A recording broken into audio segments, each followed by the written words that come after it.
Je m'appelle Dominique Vianney. Je suis maraîcher avec mon épouse depuis 15 ans installé. Voilà, on fait vivre une famille de 6 personnes sur notre exploitation. On travaille globalement 3 hectares, dont 2 hectares et demi à peine en culture, et puis le reste est en jachère. Donc des jachères soit naturelles, soit maîtrisées. Alors ma logique par rapport aux ravageurs, c'est de me dire qu'avant même de dire je vais enrichir le milieu, c'est laisser s'exprimer le milieu. C'est profiter de ce que la nature, pour moi c'est comme un capital. Sur une exploitation, il y a le capital immobilier, le capital humain, le financier, et puis il y a un dernier capital que souvent on évalue mal, ou qu'on ne considère pas, c'est le milieu, la nature, ce qu'elle nous offre comme potentiel. Et là on a globalement assez de chance, puisque sur cette jachère-là, sont présentes des fleurs qui ont un grand intérêt pour les insectes utiles. Et si on regardait de plus près, on verrait une quantité de cirfes, de mouches taquinaires, de guêpes prédatrices, de guêpes parasitoïdes. C'est une richesse parce que je considère que les insectes auxiliaires sont mes collègues de boulot.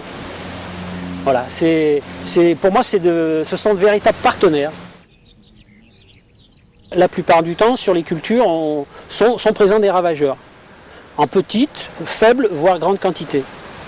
Et quand on décèle la présence de ravageurs, c'est là où on doit juger s'il faut intervenir ou pas.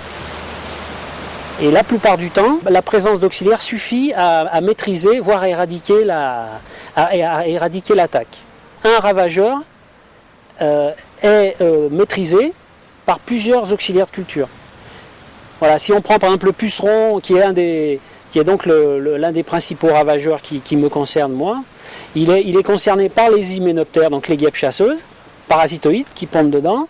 Il est concerné par les carabes au sol, qui mangent le puceron du collet de la carotte. Ils sont concernés par les cantharides, dans un insecte orange intéressant. Ils sont concernés par les larves de cirfe. Les larves de cirfe qui donc piquent le puceron, le soulèvent et le vident de sa substance. Ils sont concernés par les coccinelles. Les larves de coccinelles, ils sont concernés par le chrysope et sa larve. Et bon, le détail, il y a donc encore plein d'auxiliaires qui sont concernés. Et le fait de les voir et de savoir les reconnaître, il y a une dimension qui me rassure et qui me permet de garder un certain sang-froid face à une attaque. Et d'attendre, et de voir si l'autorégulation se met en route. Et globalement, la plupart du temps, je n'ai jamais besoin d'intervenir. Pour que les auxiliaires puissent survivre, il faut les conditions favorables pour qu'ils puissent se développer, se reproduire, hiverner. Et c'est là où intervient éventuellement le paysan. On développe tout un écosystème qui permet la vie et la survie des auxiliaires. Alors si on regarde sur l'exploitation, globalement on a à notre disposition du lierre. Et le lierre pousse naturellement et c'est une zone forte de nichoirs à oiseaux, à insectes, d'hivernation à insectes, et vers le mois aux alentours du 15 août, de nourriture de guêpes utiles, entre autres les micro-guêpes qui pondent dans les pucerons ou dans les chenilles. Donc c'est la fleur qui servira de support pour produire de la protéine et du nectar. Voilà. On a aussi à disposition des pruneliers, qui servent aussi à faire des haies très, très intéressantes, et qui servent de zone refuge. On a aussi au-dessus un roncier. Donc les ronciers qui sont juste là au-dessus ne sont pas toujours gênants pour la culture et servent en priorité à fournir du nectar à tous les insectes utiles. Et les tiges, l'hiver, sont des tiges molles, servent d'hivernation à de nombreuses guêpes parasitoïdes. Donc sur cet arbre-là sont symbolisés globalement ce qu'on peut faire. Voilà, donc on a des nichoirs à guêpes parasitoïdes, on a des nichoirs, des hivernoirs à coccinelles, on a des hivernoirs à chrysope. Voilà, donc la chrysope sert entre autres à réguler la pyrale du maïs. Et c'est un insecte polyvalent très très intéressant. Et voilà. Et puis on voit aussi donc un tas de bois. Donc on peut avoir aussi l'envie de garder des tas de bois qui nous servent d'hivernoir aussi à insectes. Nombre d'insectes vont passer l'hiver sous l'écorce des arbres morts ou des vieux bois. Ça coûte pas cher, voilà, on peut le stocker à proximité. Et ce qui est intéressant de se dire, c'est que plus les zones refuge sont proches, plus la capacité de prospection sera efficace et rapide. Ça explique pourquoi c'est important de sauvegarder des bandes enherbées proches. Une bande enherbée sert aussi entre les cultures, par exemple, de refuge pour les carabes. C'est des insectes qui sortent la nuit et qui donc viennent prospecter dans les cultures, et plus ils ont besoin d'humidité pour se reproduire, et plus ils sont proches, plus ils seront efficaces. Donc si on a la chance de bénéficier de tout ce support sur l'exploitation, c'est intéressant de le garder. On a quand même la chance d'être dans une région où les agriculteurs, les paysans ont choisi de laisser un peu les haies, de laisser... donc on est dans une région de bocage, et c'est tout à fait le type de configuration naturelle intéressant pour tous les auxiliaires de culture. Donc aussi bien, je parlerai des oiseaux, parce qu'on ne parle pas des oiseaux, des chauves-souris, des reptiles, couleuvres, lézards sont des auxiliaires très importants, et puis des insectes utiles.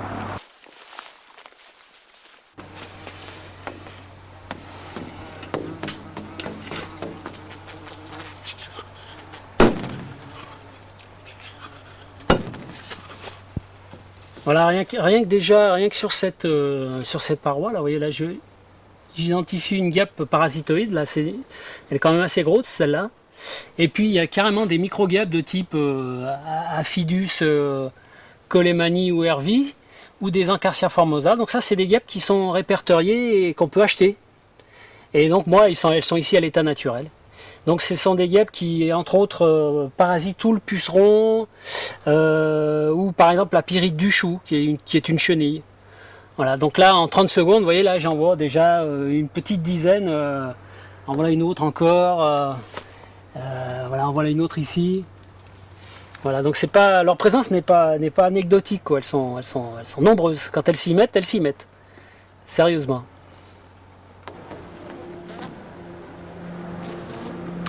On a fait une démarche forte de recul par rapport aux pesticides. Donc actuellement, on n'utilise plus qu'un seul désherbant sur carottes. Et puis 0 fongicide, donc contre les maladies. On tolère, s'il y a des pertes, on les tolère. Vu qu'on vend à un prix raisonnable, on peut tolérer une partie de perte. Les pertes vont de 0 à 30%, hein, ça peut être 0. Et puis en insecticide, on se limite, cette année j'en ai point fait, on se limite éventuellement à un antipuceron sur une culture particulière qui est la blette, et à une période où les auxiliaires de culture ne sont pas actifs, c'est-à-dire c'est à l'automne ou au printemps. Alors ce que je gagne comme temps, c'est déjà tous les temps d'intervention de traitement, déjà.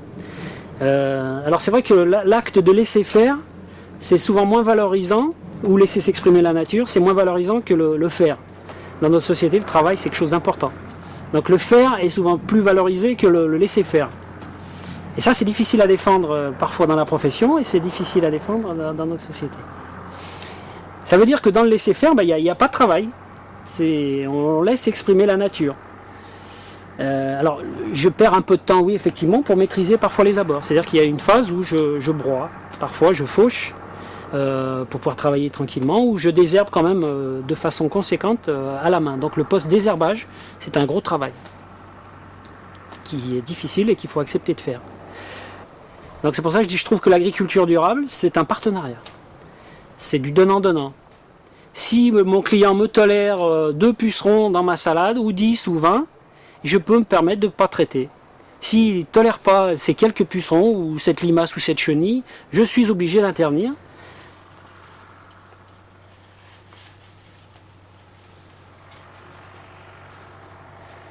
Quand on observe un peu les choses, on se rend compte que pour peu que le végétal soit dans de bonnes conditions, il a lui-même en son sein des capacités de résistance. C'est une matière vivante qui s'est perpétrée depuis la nuit des temps et qui a en son sein la possibilité de survivre. La lutte biologique, c'est une somme d'actes volontaires. Pour maîtriser par exemple les champignons, c'est l'aération. Ouvrir ses serres. Arroser par exemple des plants, ça peut être une façon de maîtriser les acariens. Ça, c'est un acte culturel. C'est par exemple faire des paillages.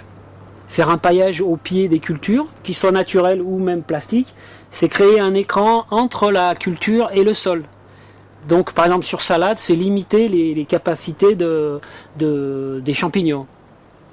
Voilà, c'est éventuellement maintenir des conditions thermiques les plus favorables possibles. Un coup de chaud peut déclencher une faiblesse chez une plante et éventuellement déclencher une maladie. Un coup de froid, pareil. Donc c'est tous les bâchages qu'on met aussi, les protections qu'on met. Ça, ce sont tous des actes naturels, culturaux, qui permettent de limiter les ravageurs et les maladies. Et puis après, il y a tout ce qui est du domaine du naturel, donc c'est l'intervention des auxiliaires sur les ravageurs.